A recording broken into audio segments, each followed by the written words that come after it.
कहानी की शुरुआत होती है साल 1940 में, जब आर्मी ऑफिसर जोन को पकड़ लिया गया और उसे एक कागज पर दस्तखत करने को कहने लगे जिसमें लिखा हुआ था कि वो एक जासूस है। और क्योंकि ये बात झूठ थी इसीलिए जोन ने साइन करने से मना कर दिया। तभी वो लोग जोन की बीवी को भी ले आए जिसे सिपाहियों ने इतना टॉर्चर किया था कि अब वो भी जोन के जासूस होने वाली बात को कबूल रही थी। इसके बाद कई कैदियों को एक प्रजनन कैंप में भेज दिया गया। उन्हें बताया गया कि ये पूरा इलाका उनकी जेल ही है क्योंकि वो जगह बर्फ से घिरी हुई थी, इसीलिए अगर कोई भागने की कोशिश करेगा तो जिंदा नहीं बच पाएगा। भगोड़ों के सर पर इनाम भी रखा जाता था, इसीलिए जो लोकल लोग हैं वो भी मार देंगे तुम्हें। फिर सभी कैदियों के सर मुंडवा दिए गए और रात को जब खाने का समय हुआ तो उन्हें बहुत ही कम खाना मिला। विटामिन की कमी की वजह से बहुत सारे आदमियों को रात को दिखना कम हो गया था। फिर स्मिथ नाम के आदमी ने गलती से थोड़ा खाना गिरा दिया। एक मजबूर कैदी तुरंत उस पर झपट पड़ा, लेकिन स्मिथ ने तुरंत पैर रखकर अपना खाना बचा लिया। जोन को उस आदमी पर दया आई और उसे अपना खाना दे दिया।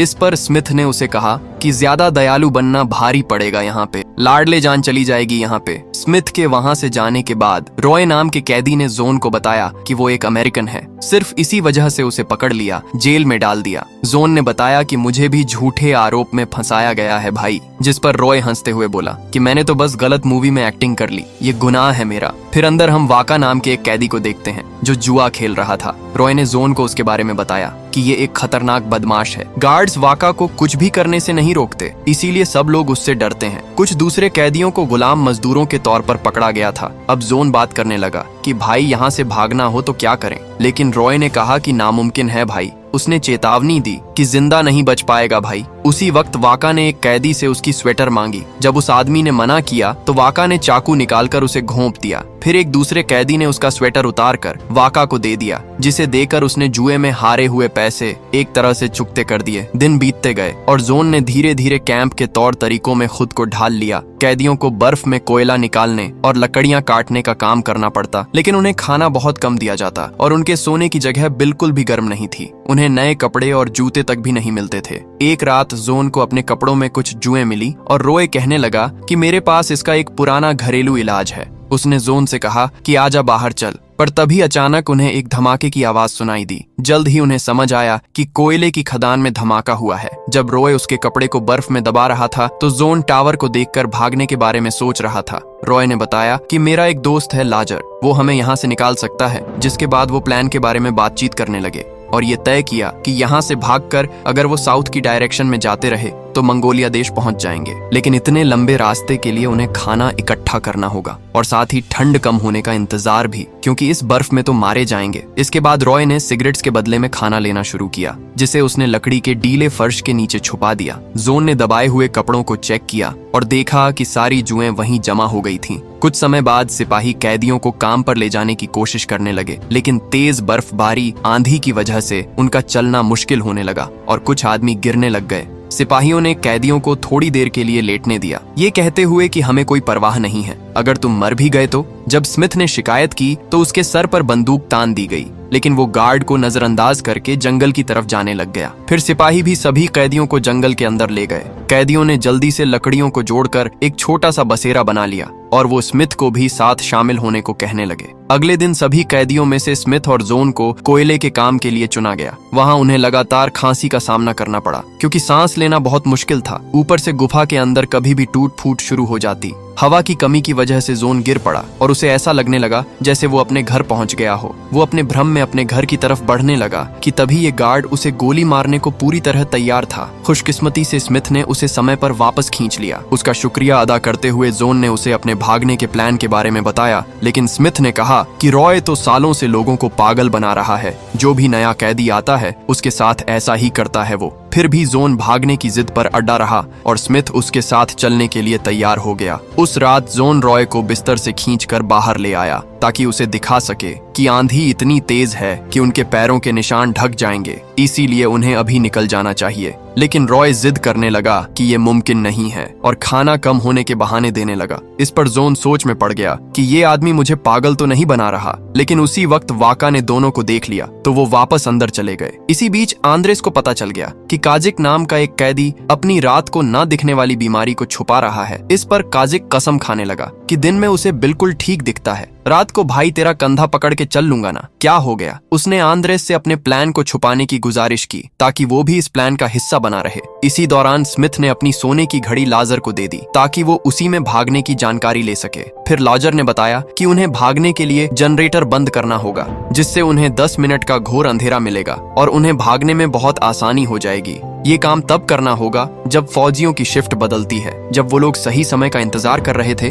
तभी वाका ने अचानक से जोन पर झपट्टा मार दिया और उसकी गर्दन पर चाकू रखकर कहा कि मुझ पर जुआरियों का बहुत कर्ज है, इसीलिए वो भी यहाँ से भागना चाहता है। जोन की गर्दन पर चाकू था। वो इस हालत में नहीं था कि मना कर पाए, तो भाई को मानना ही पड़ा। जैसे ही भागने का समय आया तो कैदियों ने जनरेटर बंद कर दिया और तारों को काट कर भाग गए।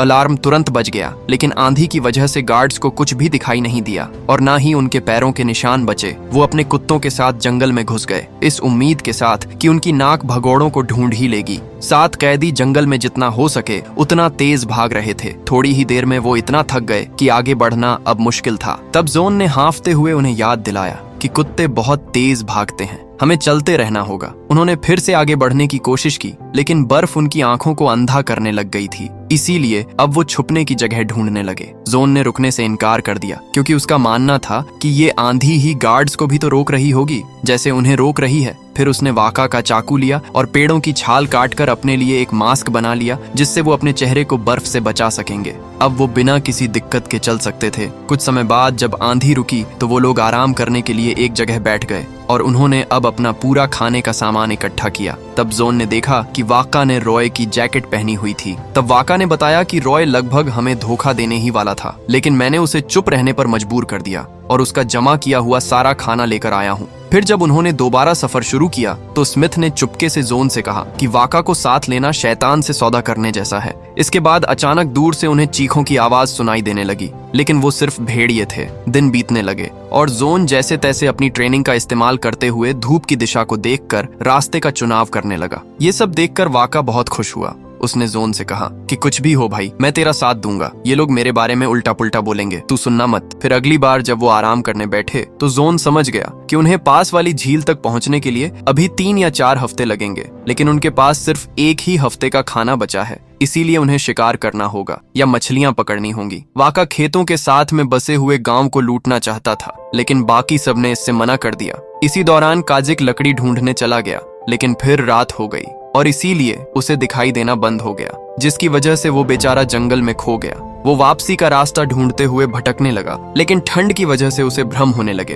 तभी उसे अपना पुराना टीचर पास खड़ा दिखाई दिया और दूर एक शहर नजर आया। उसने सोचा कि आखिरकार वो लोगों तक पहुंच ही गए, लेकिन जब दूसरे लोग उसे ढूंढने के लिए निकले तो वो ये देखकर टूट गए कि काज एक कैंप से सिर्फ कुछ मीटर दूर ही जमकर मर चुका था। उन्होंने उसे दफनाया और उसकी आत्मा की शांति के लिए प्रार्थना की। हालांकि वाका का ये कहना था कि खाने के लिए एक मुंह कम हो गया, ठीक है अपना खाना ज्यादा दिन चलेगा, लेकिन इसके बावजूद कुछ हफ्ते बाद सभी आदमी खाने के लिए बेहाल हो गए, इतना कि वो जमीन से कीड़े और घोंसलों से अंडे पकड़ने लगे। उनके शरीर इतने थक चुके थे कि आगे बढ़ पाना बहुत मुश्किल था। इसीलिए उन्होंने एक गुफा में पनाह ली, जहां टोमास ने होश में रहने के लिए दीवारों पर पेंटिंग बनानी शुरू की। एक रात वाका ने जोन से पूछा कि इनमें से कौन सबसे पहले मरेगा। उसकी बातों से ऐसा लग रहा था कि अब वो अपने ही साथियों को खाने के लिए तैयार था। अचानक से उन्हें कुछ आवाज सुनाई दी और उन्होंने देखा कि कुछ भेड़िए एक मरे हुए जानवर को खा रहे थे। आदमी दौड़ते और चिल्लाते हुए लकड़ियां हिलाने लग गए, जब तक कि भेड़िए डरकर भाग नहीं गए वहां से।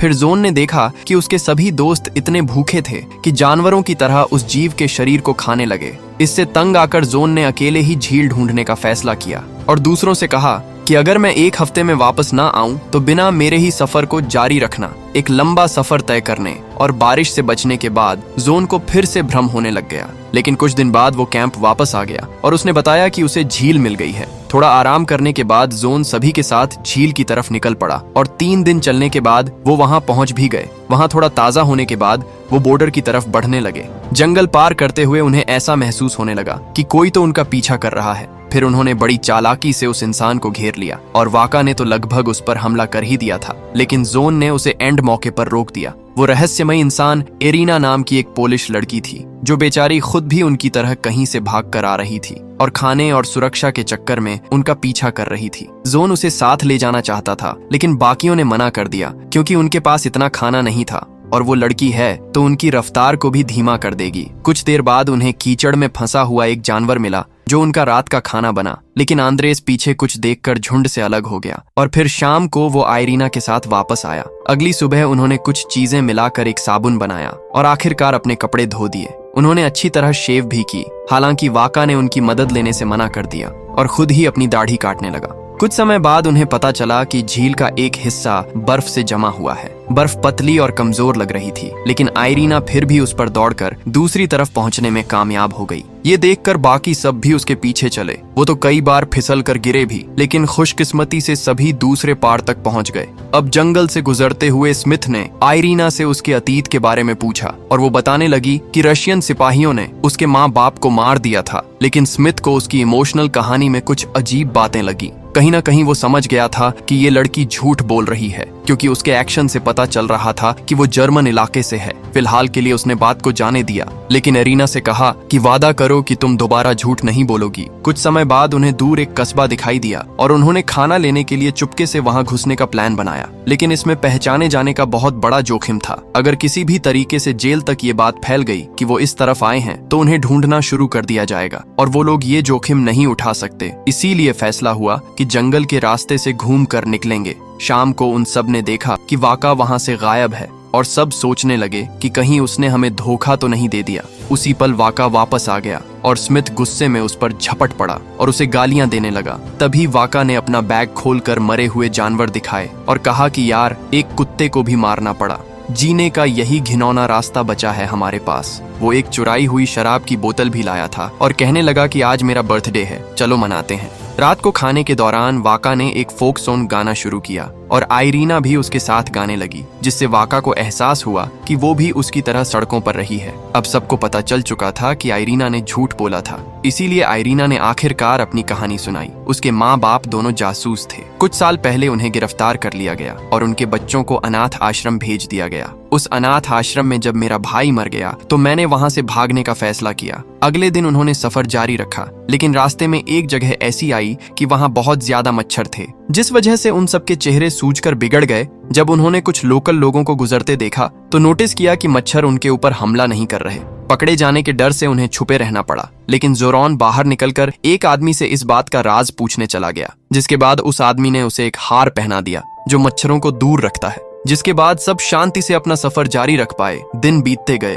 और आयरीना ने एक एक करके सबसे बात की, उनकी कहानियां जानी। आंद्रेस एक वक्त पर प्रीस्ट हुआ करता था, टोमास एक पेस्ट्री शेफ जो एक एक्टर बनना चाहता था, जोरोन एक अकाउंटेंट था जिसने एक बार नासमझी में किसी गवर्नमेंट बिल्डिंग की फोटो खींच ली, जिसके बाद उसे जासूसी के नाम पर गिरफ्तार कर लिया गया, और स्मिथ एक इंजीनियर जो काम ढूंढने के लिए रशिया आया था। जब उसे गिरफ्तार किया गया तो उसके बेटे को गोली मार दी गई। अगली बार जब वो आराम के लिए रुके तो आयरीना ने स्मिथ के पैरों के घाव अपनी स्कर्ट के कपड़े से साफ कर दिए। जल्द ही वो कुछ रेल की पटरियों तक पहुंच गए थे और जोन ने हिसाब लगाया कि बॉर्डर तक पहुंचने में लगभग 4 दिन लगेंगे। बस इस इलाके में कई किसान और गार्ड हैं, इसीलिए उन्हें इस जगह को रात होने से पहले पार करना होगा। जब वो इंतजार कर रहे थे तो वाका अपने ताबीज को घूरता रहा। तभी जोरोन ने उसका किसी बात पर मजाक उड़ाया और वाका ने तुरंत उसके ऊपर हमला कर दिया, जिसके बाद बाकी लोगों को बीच बचाव करना पड़ा। कुछ घंटों बाद सब लोग खुश हो गए जब वो आखिरकार बॉर्डर पार करके मंगोलिया में घुस गए, लेकिन वाका ने कहा कि मैं रशिया में ही रहूंगा। उसने और जोन ने अलग होने से पहले एक आखिरी बार हाथ मिलाया।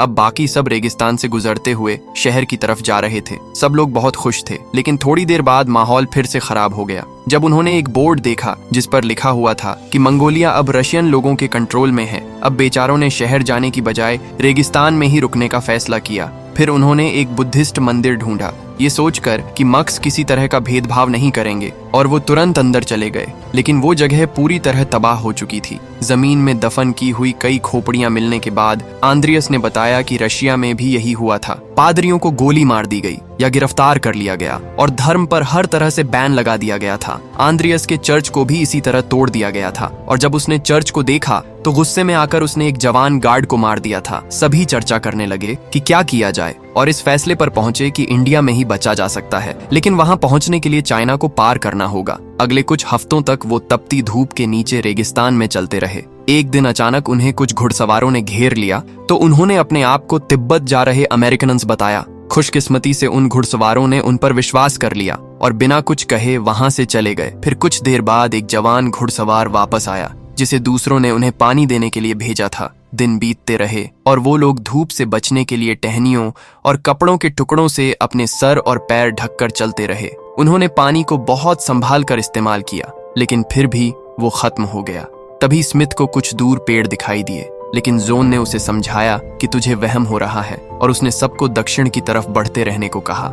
जब स्मिथ बहुत घबरा गया तो बाकी लोगों ने उसे शांत करते हुए उसका साथ देने का फैसला किया। कुछ देर चलने के बाद उन्होंने अपने ऊपर एक पक्षी को उड़ते हुए देखा, जिससे ये साबित हो गया कि स्मिथ को वहम नहीं हुआ था। सभी खुश होकर जितना तेज हो सके उतना तेज दौड़ने लगे और आखिरकार उन्हें कुआं मिल गया। उन्होंने बहुत सारा पानी पिया और रात के लिए वहीं पर अपना कैंप भी लगाया। सुबह वो जितनी बोतलें और बर्तन भर सकते थे भरकर दक्षिण की तरफ चल पड़े। कुछ दिन बाद जब उनका सामना एक रेत के तूफान से हुआ तो सभी घबरा गए और एक नजदीकी खड्डे की तरफ भागने लगे। उन्होंने अपने आप को छुपाकर रखा जब तक कि तूफान गुजर न जाए। खुशकिस्मती से सभी बच गए, लेकिन उनका सारा पानी खो गया। आने वाले दिनों में आयरीन और तोमास बहुत बीमार हो गए, इसीलिए स्मिथ कुएं तक वापस जाने की बात करने लगा। लेकिन जोन ने कहा कि पता कैसे लगाएं किस तरफ है वो कुआं। उनका सफर जारी रहा और वो लोग प्यास कम करने के लिए पत्थरों को चूसने लगे। अचानक आयरीन गिर पड़ी और बाकियों ने देखा कि उसके पैर सूज गए थे। उसने कहा कि वो उनके ऊपर बोझ नहीं बनना चाहती,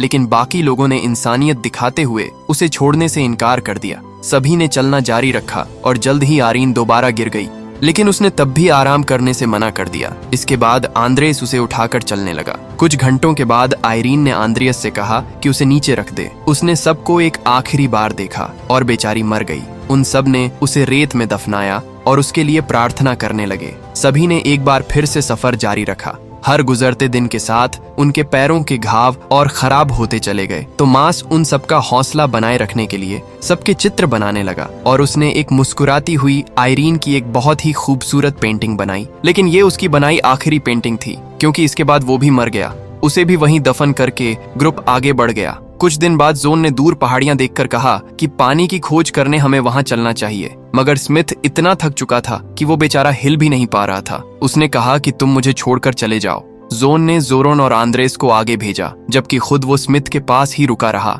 जो कि गिर चुका था।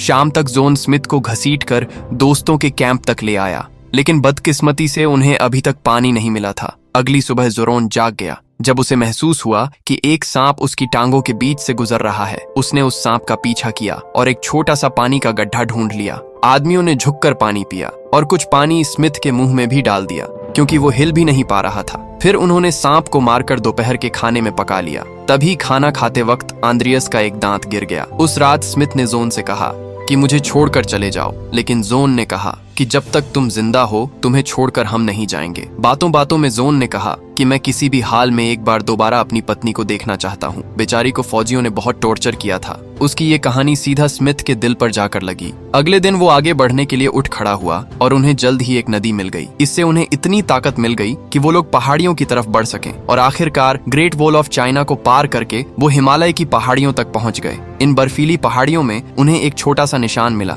जो तिब्बत को दर्शाता था। उन बर्फीली पहाड़ियों में उन्हें एक मक मिला जिसने उन्हें बताया कि इंडिया अब पास ही है, और साथ ही वो उन्हें अपने साथ पास की बुद्धिस्ट मोनेस्ट्री में ले गया। उन्हें आखिरकार इतने लंबे समय के बाद असली खाना मिला। वहां पर मक्स के लीडर ने कहा कि इंडिया जाना चाहते हो तो थोड़ा वेट करो, ठंड को जाने दो, बर्फीले तूफान में बच नहीं पाओगे। सोने से पहले जोन ने कहा कि हमें निकलना चाहिए, इंडिया में ही हम सुरक्षित रहेंगे। लेकिन बाकी लोग मक्स की बात से सहमत थे, वो यहीं पर रुकना चाहते थे। फिर वो अपने भविष्य के बारे में बात करने लगे। आंद्रियस जर्मनी और रशिया के खिलाफ लड़ाई में शामिल होना चाहता था। जोरोन चाहता था कि मैं टोमास की बनाई हुई तस्वीरें न्यूज़पेपर में छपवाऊं। मैं दुनिया को हमारी कहानी के बारे में बताना चाहता हूं। वहीं बेचारा जोन पोलैंड वापस तो जा नहीं सकता था, इसीलिए वो तो बस चलते रहना चाहता था। वहीं स्मिथ अपने घर अमेरिका वापस जाना चाहता था। उसने कहा कि मैं चाइना की तरफ जाऊंगा। मक्स ने वादा किया था कि हमारा एक कॉन्टेक्ट है, हम तुम्हें अमेरिका भेज सकते हैं। अगली सुबह जोन ने अकेले ही आगे बढ़ने का फैसला किया। जब जोरोन और आंद्रियस ने उसे देखा